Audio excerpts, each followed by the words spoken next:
Hi there, thanks for joining us on Let's Talk Taste with Sherry, where we're saving the earth one flavor at a time by gathering community to share wisdom around the natural connections between our innate sense of taste and flavors that are grown in healthy regenerative soils. Welcome. Hey there, Sherry Hess with the Flavor Remedy. Welcome to another episode of Let's Talk Taste with Sherry, saving the earth one flavor at a time. Wow. So excited to have you here. I just got back from a trip to Mexico.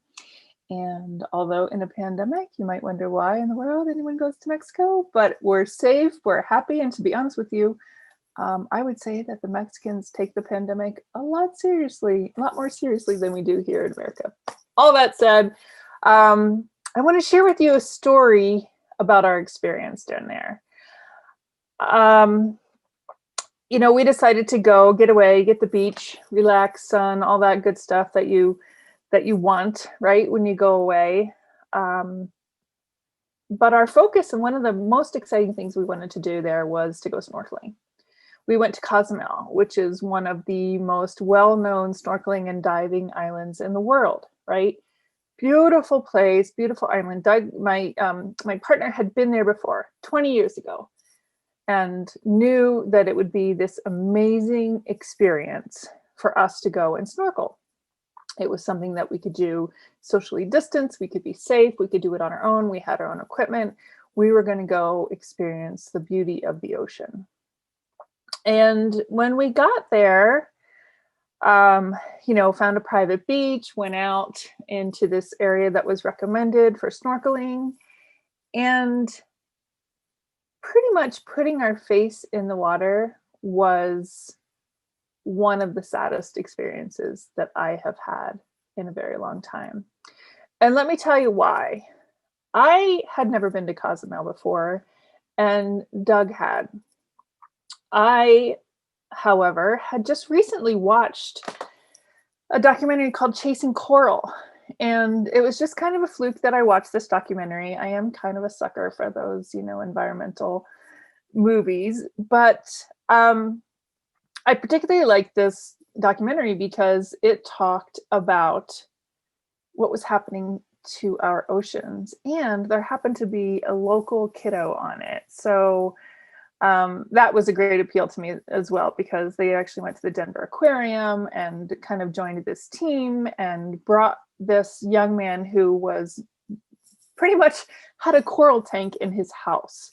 He was growing coral. Instead of having fish in his tank, he had coral in his tank. He was fascinated with the corals, right?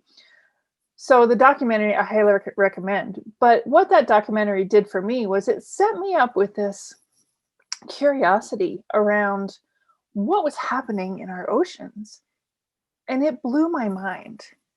Long story short, the most impactful thing of that documentary was they did a 30-day study, 30 days on the Great Barrier Reef, where they took a camera down and they set up the camera in the exact same position every single day and took a picture once a day for 30 days. In 30 days, they watched the coral reefs die. So I had seen this before we went, right? So I knew this was happening. And at the end of that documentary, it went beyond the Great Barrier Reef, and it's turned into this, thank goodness, this great movement of people that are caring and bringing awareness to the situation. But Doug hadn't watched this documentary with me, and he was all set to go to Cozumel and have this gorgeous, beautiful snorkeling experience with me. Well, when we got out of the water and I was just kind of, I don't know what the word is, probably neutral, because I didn't expect it to be beautiful. I kind of expected it to be what I saw in the documentary, but he did not. And he came out of the water, and I couldn't tell if the salt water on his face was ocean water or tears, because he was blown away at how devastating it was. So the water is still beautifully crystal clear. So you look out there and you think, oh, this is going to be stunning, right? Because the water is so clear. When you put your face in the water, what you see is white, brown, and this green moss-like growth. And I know from watching that documentary that that's the signs of the bleaching of these corals, right? These corals are dying. These ecosystems in the ocean are dying. There were a few fish. Ultimately, we ended up taking a boat tour to see if it was different out in the, in the deeper waters, and it wasn't, which was even more depressing. And,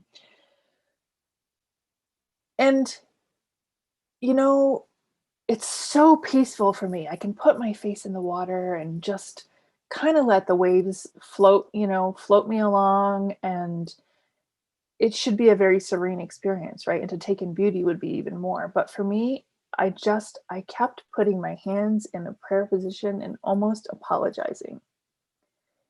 And the fish would come up, like I feel like fish were coming up to us, but they were almost looking for food because they're no longer getting food in these reefs.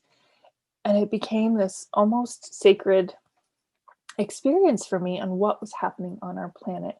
And what I realized, and how this ties into what I'm doing here on the Flavor Remedy and Talking Taste with Sherry, is it made me recognize that what I talk about has to go beyond just our soils, right? When I talk about flavor saving the earth, and when I originally created this concept, I really wanted it to be focused on saving our soils, fixing our agriculture, fixing our planet on the basis of the land that we live on. And what I'm seeing is it goes so much deeper than that. It goes so far beyond just fixing our soils. And what we're doing to destroy our soils is likely also destroying our oceans. So pick your poison, where do you want to make a difference? Where do you want to, even if you don't feel like you have the capacity to make a difference, this is happening. Our world, our planet is showing signs of death. And humans are contributing. And Mother Nature is always going to win, right? And Mother Nature should win. But how can we support her, right? How can we recognize that all of this is happening? You can, go and look at the farms, go visit a farm, visit a natural organic farm versus, I don't know if you could even get on the property of an agricultural chemical farm, because it's such a, I don't even know what the word is. It's unapproachable, right? People don't necessarily want you to know what's happening to our food system and what's happening to our soils. So it's not easy to be able to access what's really happening to our food. But going snorkeling on a beach, probably in Florida, you don't even have to leave the country. You can go to Florida, you can go to, any place in the Gulf where there used to be this thriving coral. And you can see what's happening. Take that death of the coral and imagine that on our farms, and that's what's happening. So how do I tie this into the Flavor Remedy, right? How do I tie this into our mission and the importance of it? One of the things that I always talk about, well, there's two things that we can tie this to flavor with. One is I always talk about sea salt as being a salt that we should use, right? A salt that is more full of minerals, that is more full of nutrition, and not this bleached salt that we put into all of our processed food.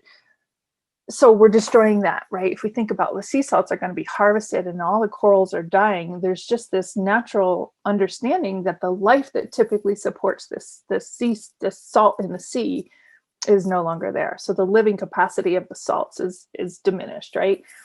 But the bigger thing, and in what you can see in other documentaries around what's happening to our oceans, is another one that I watched is called Mission Blue, and I won't go into a lot of details in it, but it features a revolutionary oceanographer named Sylvia Earle, who is now 85 years old and still going out and trying to make a difference in the world. And she talks about the imbalance of the ecosystems because of the overfishing that's happening, right? The fact that we are going out and we are just throwing massive nets and we're scooping up massive amounts of fish, and all in the name of something to the effect of omegas, right? Fish oil supplements. Probably a lot of people out there, I know I have for a long time, are taking fish oil because it's good for us, right? Well, here's something that I learned on that documentary is the fish oil, the omegas that we think we're getting our benefits from the fish oil are actually not originally sourced from the fish. The fish are not producing omegas.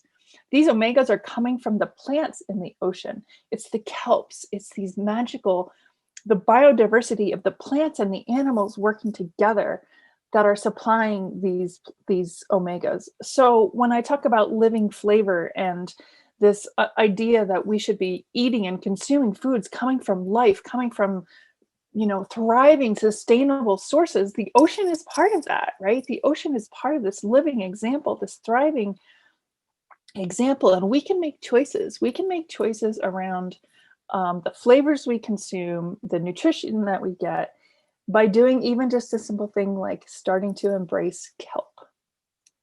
Starting to embrace kelp as nutrition can bring a lot to the table, to be honest with you.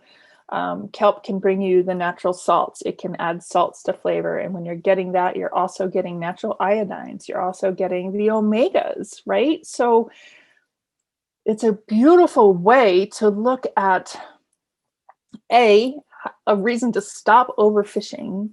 If we stop buying fish oil supplements and start buying plant-based omegas, we're now no longer, demanding this massive amounts of fish being harvested. We're now looking at more sustainably reproducing these kelps. And this is the key, right? Anything that we do to harvest food, we have to be looking at the cycle of life and the sustainability around it.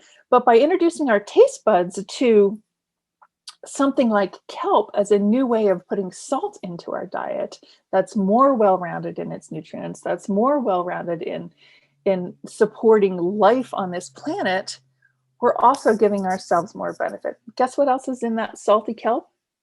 Protein. Umami flavor is part of what you get in kelp. So you can also, lean into that as a source of protein as opposed to, purchasing and eating the commercialized meats. Now that's a big stretch, right? Oh, I'm going to give up my steak for, a little sprinkle of kelp. Well, I understand that's not going to happen right away. But the reality is when you recognize the flavor of kelp, but it's got the salt, it's got the umami, it's got these probably even little essence of the fatty acids in it, you start to see, there's other ways to get flavor and nutrition. And by making that easy shift, you're also, making your choices that support a more sustainable way of eating.